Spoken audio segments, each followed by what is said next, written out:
अस्सलाम वालेकुम जी। आवाज़ आ रही है आप लोगों को? वालेकुम सलाम जी सर, आ रही है जी बात सर, आपकी। अस्सलाम वालेकुम।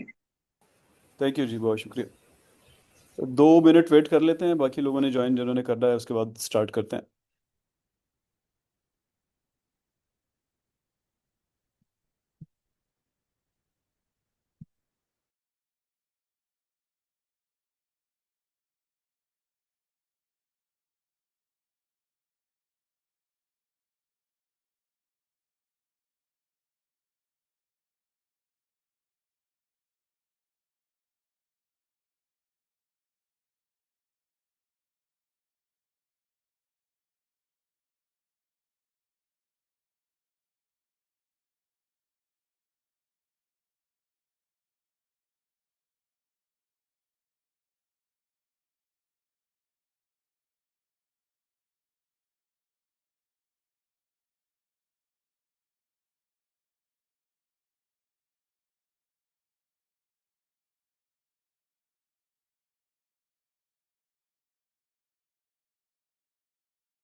अच्छा जी, हमारे पास 7 सेशन थे मिड टर्म से पहले पहले। तो वो सारे अपलोड हुए हुए हैं कैनवस के ऊपर। जो 5, 6 और 7 है, उस पे अभी तक हमने क्वेश्चन एंड आंसर नहीं किए। अब पहले 4 पे कर लिए, तो मैं क्विकली 5, 6 और 7 से गो थ्रू होता हूँ। डिटेल्स इसकी ऑब्वियसली डिटेल्ड वीडियोस एक एक की यूट्यूब पे पड़ी हुई हैं, आप वो भी देख सकते हैं। फिर आपके कोई क्वेश्चंस हैं तो हम उनको डिस्कस कर लेंगे, और फाइनली फिर आपके मिड टर्म के बारे में बात कर लेंगे, और फिर इंशाल्लाह कंक्लूड करेंगे। तो ये जो हमारा सेशन 5 था, ये बेसिकली पाकिस्तान का जो पार सेक्टर है उसके स्ट्रक्चर के बारे में था, गवर्नेंस के बारे में। क्यों इसको समझना ज़रूरी है? क्योंकि आपको समझ आए कि आपका टैरिफ जो आ रहा है वो किस वजह से मुख्तलिफ कंपोनेंट्स आपके बिल में आते हैं। फिर ज़ाहिर है आपको समझ आएगी तो आप अपने कंपटीटर्स से बेहतर परफॉर्म कर सकेंगे। आपको समझ आएगा कि कौन से सोर्सेज जो हैं वो एक ग्रिड का कंस्ट्रेंट रिप्रेजेंट करते हैं। यानी ग्रिड में मसला हुआ तो पीछे जितनी मर्जी अच्छी जनरेशन है उसका आप फायदा नहीं उठा सकेंगे, और आप अच्छी फिर स्ट्रेटेजिक प्लानिंग कर सकेंगे। तो हमारे पास बेसिकली 3 पार्ट्स हैं पावर जनरेशन सेक्टर के। एक ओवरऑल नेपरा एक पॉलिसी मेकिंग ऑर्गेनाइजेशन है, जो कि रेगुलेट करती है गवर्नमेंट की पॉलिसी को, देखती है एक तरफ कंज्यूमर को प्रोटेक्ट करने की कोशिश करती है, और एक तरफ जो जनरेटर्स हैं या आईपीपीज हैं उनको प्रोटेक्ट करने की कोशिश करती है कि उन्होंने जो पैसे लगाए हैं वो उनको वापस मिले। तो मेन प्लेयर्स सबसे पहले जनरेशन वाले आ जाते हैं। मुख्तलिफ जेनकोज हैं, आईपीपीज हैं, न्यूक्लियर बनाने वाले हैं, वगैरह वगैरह, वापडा है। 4 बड़े बड़े हैं। फिर ट्रांसमिशन में national transmission and dispatch company है, उसके बारे में हम देखेंगे। और फिर डिस्ट्रीब्यूशन में डिस्कोज हैं पाकिस्तान में 10, उसके बारे में हम देखेंगे। ओवरऑल जेनकोज जो हैं वो पब्लिक सेक्टर की जनरेशन कंपनीज हैं, यानी गवर्नमेंट ओन्ड कंपनीज हैं, जिनमें जो मुख्तलिफ सोर्सेज से, मुख्तलिफ यानी एनर्जी के सोर्सेज से बिजली बनाते हैं, और नेशनल डिस्ट्रीब्यूशन कंपनी को हवाले करते हैं, एनटीडीसी को, जो ग्रिड को ऑन करती है। और ग्रिड से पे वो बिजली चलती है, जहाँ पे डिस्को को चाहिए होती है वो बिजली वहाँ से लेता है और डिस्ट्रीब्यूट करता है आगे लोगों में। अब इसमें जो मेन प्लेयर्स हैं ऑब्वियसली जेनकोज, डिस्कोज और एनटीडीसी और नेपरा, मैंने आपको बताया। फिर इस आईपीपीज मेन प्लेयर्स हैं। जो जिन्होंने इन्वेस्टमेंट की हुई है बहुत ज़्यादा और बड़े बड़े प्लांट लगाए हुए हैं, तो उनको आपने कैपेसिटी पेमेंट्स भी देनी होती हैं, और जब वो प्लांट चलाते हैं तो बिजली की पेमेंट भी देनी होती है। फिर फ्यूल मिक्स एक बहुत इंपॉर्टेंट चीज़ है कि कौन सा जेनको या कौन सा आईपीपी या और भी कोई जनरेशन कंपनी वो क्या सोर्स यूज़ करती है, यानी वो हाइड्रो यानी पावर लेती है वापडा वगैरह से, डैम से, या गैस से, या एलएनजी से, या कोल से, या पेट्रोल से वगैरह वगैरह, न्यूक्लियर से, या किसी रिन्यूएबल से। अ, इसी तरह क्योंकि उस सब का फिर इम्पैक्ट होता है आपके कार्बन फुटप्रिंट पे, हर एक की कॉस्ट भी अलग होती है। इसी तरह कैपेसिटी पेमेंट्स जैसे मैंने आपको बताया कि आपको देनी पड़ती हैं हर उस ऑर्गेनाइजेशन को जिसने कोई बड़ी इन्वेस्टमेंट की हुई है पावर के इंफ्रास्ट्रक्चर में। और फिर इसमें एक इम्पॉर्टेंट एस्पेक्ट ये भी है कि कुछ फ्यूल्स ऐसे हैं जो बाहर से आते हैं, जो आप बाहर के मुल्कों से ख़रीदते हैं, तो वहाँ पे फिर बहुत ज़्यादा वोलेटिलिटी के चांस होते हैं, प्राइस चेंज होती रहती है, जैसे भी आजकल हम देख रहे हैं। उससे फिर एकदम प्राइस बढ़ने का या सप्लाई चेन डिसरप्शन का खतरा होता है। कैपेसिटी पेमेंट्स मैंने आपको बताया दो चीज़ों के लिए इंपॉर्टेंट होती हैं। एक ये कि किसी ने बहुत सारे पैसे लगाए हुए हैं, hundreds of millions of dollars, billions of dollars लगाए हुए हैं, तो उनको आपको कुछ पेमेंट देनी पड़ेगी ताकि वो अपने पैसे रिकवर कर लें। वो 2010-12 में आपको याद होगा कि 18-18 घंटे की लोड शेडिंग होती थी, तो उस वक्त बड़ा नेचुरल लगता था ये कि ठीक है, हमारे अपने कुछ लोकल लोगों ने, कुछ बाहर से आके लोगों ने इतने बड़े बड़े प्लांट्स लगा लिए हैं, ठीक है हम इनको पैसे दे देते हैं। अब जबकि लोड शेडिंग, अब यानी कि कुछ साल पहले तक लोड शेडिंग कम होगी, तो हमें लगा कि नहीं, उनको हम पैसे, गलत पैसे दे रहे हैं, क्यों दे रहे हैं वो। ज़ाहिर ज़ाहिर है वो पर्सपेक्टिव आपका बदलता है आम बंदे का ना। ज़ाहिर गवर्नमेंट को तो समझ होती है, मेन प्लेयर्स को समझ होती है, लेकिन आम बंदे को समझ नहीं होती है, और वो इसको एक विलनस सी लुक दे देता है। और इसका इम्पैक्ट क्या है फिर, जाहिर है जब ये हम लोग, हमारा कंज्यूमर भी गरीब है, गवर्नमेंट भी गरीब है, तो इम्पैक्ट ये आता है कि फिर कैपेसिटी पेमेंट्स हमें हैवी पड़ती हैं। वो हमारे बजट का बड़ा पार्ट बन जाती हैं, और फिर हम जब वो देने लगते हैं तो हम फिर डेवलपमेंट नहीं कर पाते, हम बाकी इंपॉर्टेंट प्रोजेक्ट्स को पैसे नहीं दे पाते हैं। तो पहला प्लेयर एनटीडीसी, इसको देखें आप तो ये बेसिकली एक जो तस्वीर आपको नज़र आ रही है पाकिस्तान की नेशनल ग्रिड है, तो आप देखें इसका बड़ा स्ट्रॉन्ग पार्ट जो है वो कराची के अराउंड है। और ये आपको जो छोटे छोटे डॉट्स नज़र आ रहे हैं, ये जनरेशन कंपनीज हैं बड़ी बड़ी। और फिर ऊपर आके सिंध जहाँ पे एंड हो रहा है, यहाँ पे आपको नज़र आ रहा है, यहाँ पे एक बड़ी जेनको है। तो तीन मेजर जेनकोज जो हैं वो इस एरिया में हैं, और चौथी जेनको जो है वो पंजाब में डिस्ट्रीब्यूटेड है मुख्तलिफ जगहों पे।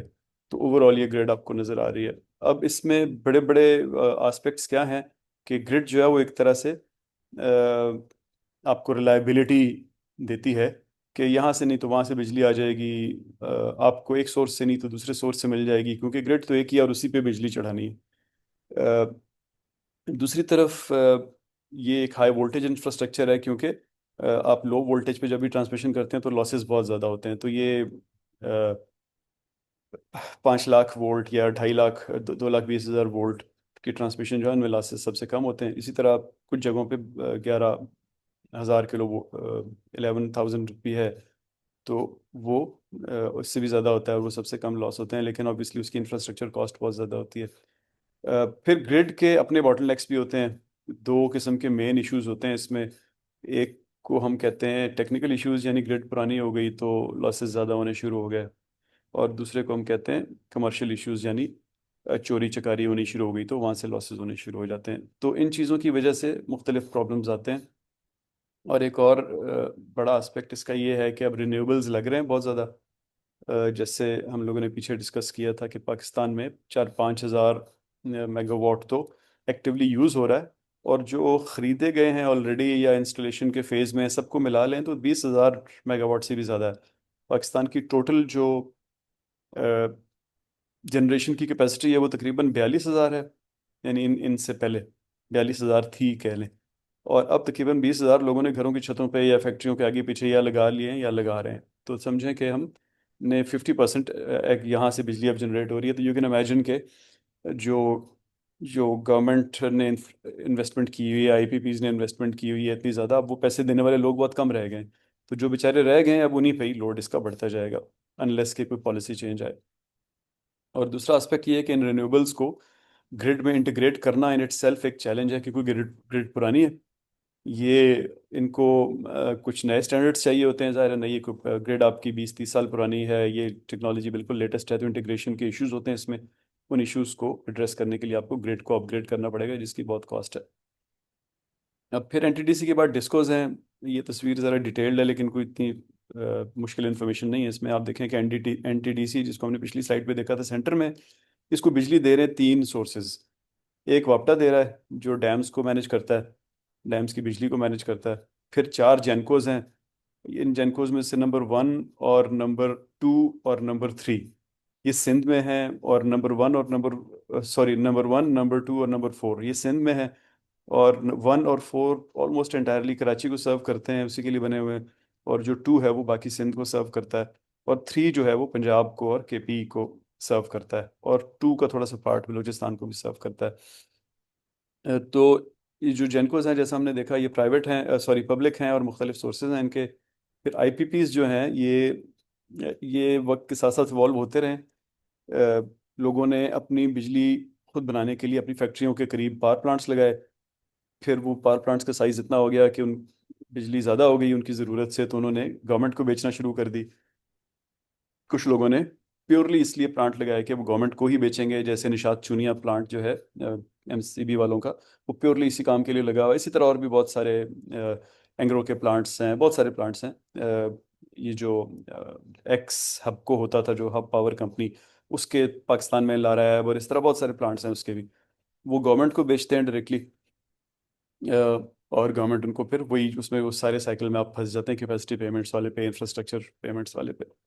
जेनकोस आपने देख ली, फिर आईपीपीज देख ली। आईपीपीज में आप भी शामिल हैं, वो बंदा जिसने अपने घर के छत पे सोलर लगाया हुआ है, क्योंकि आप भी गवर्नमेंट को बिजली बेचते हैं मुख्तलिफ रेट्स पे। आपका एक कॉन्ट्रैक्ट होता है, बिल्कुल उसी तरह जिस तरह निशात चूनिया ने कॉन्ट्रैक्ट किया हुआ है, हबको ने कॉन्ट्रैक्ट किया है, उसी तरह आपने भी अपनी डिस्को के साथ एक कॉन्ट्रैक्ट किया हुआ है, जो कि अप्रूव किया है नेपरा ने। तो आप इन तीनों सोर्सेज ने, एक और भी सोर्स है जो यहाँ नज़र नहीं आ रहा, वो है हमारा कैनप के और चशनप के प्लांट्स जो हैं, न्यूक्लियर के प्लांट्स। ये सारे ट्रांसमिशन को बिजली देते हैं। बिजली फिर ट्रांसमिशन वाले डिस्कोज को बेचते हैं और के इलेक्ट्रिक को बेचते हैं। के इलेक्ट्रिक जो है वो अपनी जनरेशन भी करता है, आईपीपी से डायरेक्टली भी देता है, एनटीटी से भी लेता है, और न्यूक्लियर बिजली भी ज़्यादातर के इलेक्ट्रिक कंज्यूम करता है, कराची वाली। पाकिस्तान की ज़्यादातर कंजम्पशन जो है वो कराची में हो रही होती है, क्योंकि इंडस्ट्री यहाँ पे बहुत ज़्यादा। तो ये डिस्कोस जो हैं, इनमें तीन ऐसे, के इलेक्ट्रिक जो है वो टोटली प्राइवेटाइज्ड है, आपको पता है। ये एक दो हाथों से गुजरा है, और आजकल ये यूई के ग्रुप के पास है। तो डिस्कोस जो हैं वो गवर्नमेंट ओन्ड हैं अभी तक सारे, लेकिन तीन जो हैं उनके प्राइवेटाइजेशन का प्रोसेस शुरू हो गया, और नियर एक आध का नियर कंप्लीशन है, फैसलाबाद का। और इस्लामाबाद और गुजरांवाला भी किसी थोड़े अरसे में इंशाल्लाह वो भी प्राइवेटाइज हो जाएंगे। तो इसके जो खास चीज़ें ये हैं कि रीजनल मैनेजमेंट, यानी हर इलाके का अपना एक मैनेजमेंट का सिस्टम बन जाता है डिस्को के थ्रू, जो कि बिल मीटर रीडिंग करते हैं, रिकवरी करते हैं, फिर वो पैसे वापस एनटीडीसी को देते हैं ताकि वो जेनकोज वगैरह को पे कर सके। इसमें लॉसेस की हमने बात की कि इसके अंदर कमर्शियल और टेक्निकल लॉसेस होते हैं, और ये अप टू 25% भी हो सकते हैं।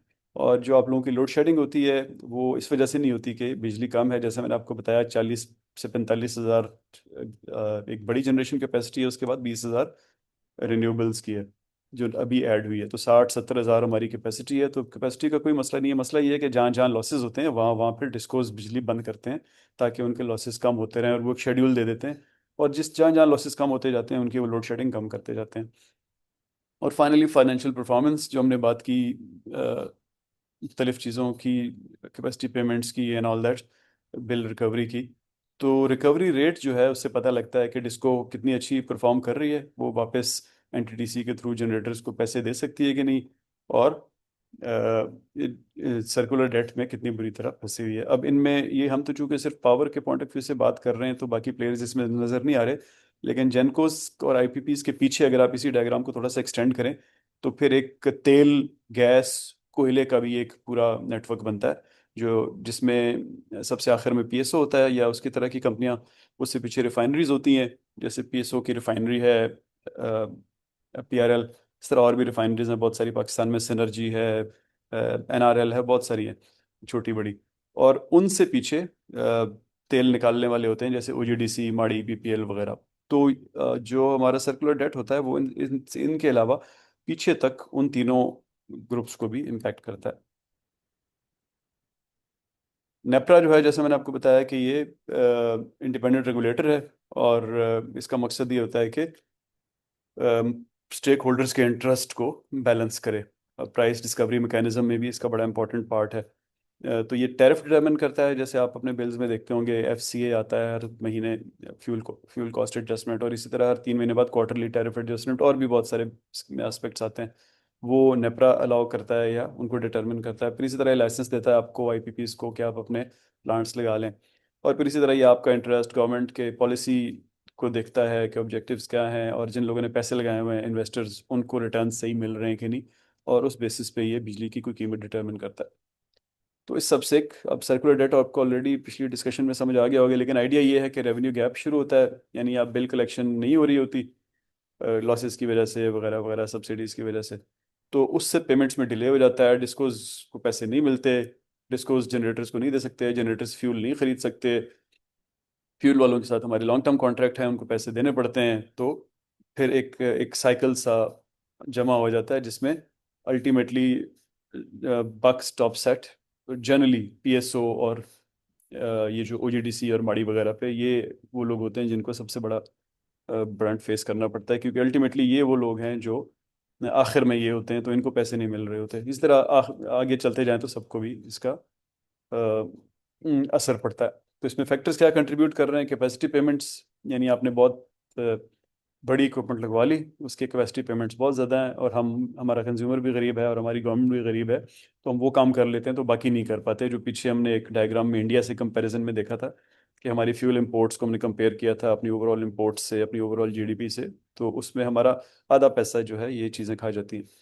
फिर लॉसेस होते हैं, चोरी के लॉसेस अलग हैं, पुरानी ग्रिड के लॉसेस अलग हैं। फिर इसी तरह सब्सिडीज आप लोएस्ट स्ट्राटा को देते हैं, तो वो पैसे जाहिर है किसी ना किसी ने तो देने होते हैं, तो वो फिर किसी और पे पड़ते हैं। इसी तरह टैरिफ डिस्टॉर्शन हो जाती है, यानी आप जैसे मैंने आपको कहा कि एक वक्त आएगा कि जो जिसने बिल्कुल ही छत पे कुछ नहीं लगाया होगा वो फिर सबके पैसे दे रहा होगा। और इसी तरह जो रिकवरी परफॉर्मेंस है डिस्कोस की, वो वीक है। तो इस सारे से एक स्ट्रक्चरल इशू आना शुरू हो जाता है।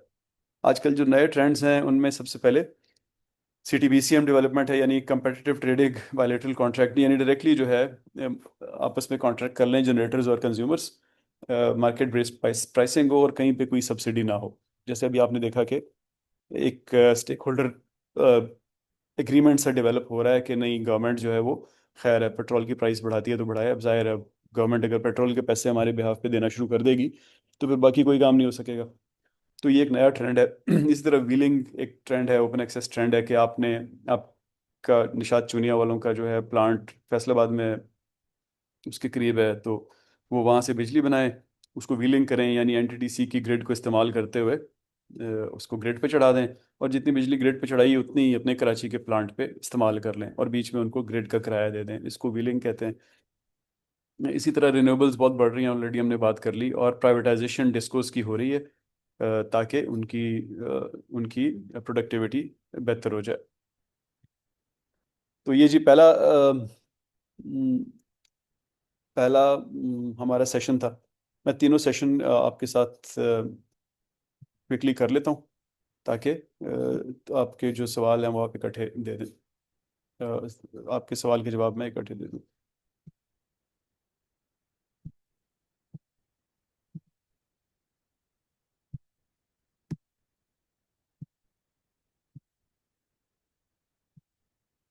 अच्छा जी, ये हमारा सेशन नंबर 6 है, जिसका टाइटल है technical characteristics and management applications of various energy sources, यानी हाइडल हो गया, न्यूक्लियर हो गया, कोल हो गया,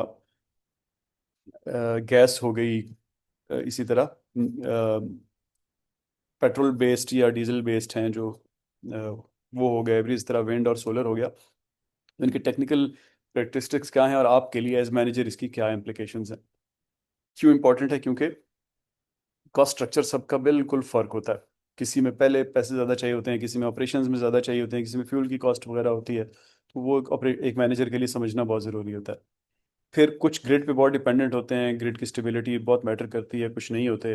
तो आप यानी अपनी रिस्क मैनेजमेंट फिर ग्रिड के हिसाब से कर सकते हैं कि हम हमारे पास ग्रिड अगर कमज़ोर है, इसका मतलब है हमें फिर कुछ ऑन साइट लगाना पड़ेगा। इसी तरह कार्बन इंटेंसिटी कुछ फ्यूल्स की ज़्यादा होती है, किसी की कम होती है। तो इन सारी चीज़ों के बेसिस पे फिर आप अच्छी डिसीजन मेकिंग कर सकते हैं अगर आपको ये चीज़ें पता हो।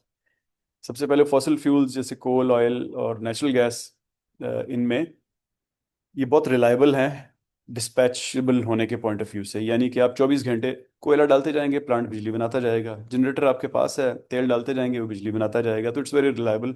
आपने तेल डाला, बिजली बन गई। नेचुरल गैस दी, बिजली बन गई। और डिस्पैच भी हो सकता है, बिजली बनाई और ग्रिड को दे दी। इसमें एक प्रॉब्लम ये है कि इसकी फ्यूल प्राइस वोलेटिलिटी से बहुत ताल्लुक है। यानी इसकी कॉस्ट एकदम बढ़ जाती है अगर फ्यूल महंगा हो जाए, और एकदम कम हो जाती है अगर फ्यूल सस्ता हो जाए। इसकी कार्बन इंटेंसिटी बहुत ज़्यादा है, सबसे ज़्यादा कोल की है, फिर ऑयल की है, फिर नेचुरल गैस की है। और इसमें इंपोर्ट डिपेंडेंस है बहुत ज़्यादा। यानी जियो पोलिटिकल प्रॉब्लम्स आ जाएं जैसा अभी हो रहा है गल्फ में, तो आप फिर सीरियस ट्रबल में आ जाते हैं, सप्लाई चेन्स डिसरप्ट हो जाती हैं। जो हाइड्रो पावर है, ये इसकी ऑपरेटिंग कॉस्ट बहुत कम है। पानी बह रहा है, वो टर्बाइंस को चला रहा है, आपको बिजली मिल रही है। लेकिन इनिशियल कॉस्ट बहुत ज़्यादा है, डैम बनाने में बहुत ज़्यादा पैसे लगते हैं। और सीजनल वेरिएबिलिटी है, गर्मियों में पानी ज़्यादा होता है तो बिजली बन जाती है। सर्दियों में कभी कभी ऐसा भी होता है कि खतरनाक हद तक, जिसको हम कहते हैं कम हो गया लेवल, तो टर्बाइंस चलते ही नहीं है। तो जनरली जिन मुल्कों में, Pakistan is one of them, इनमें ये बेस लोड के तौर पे इस्तेमाल होता है। यानी सबसे पहले इसको इस्तेमाल करते हैं, फिर किसी और का सोचते हैं जब इसमें कम हो जाती है।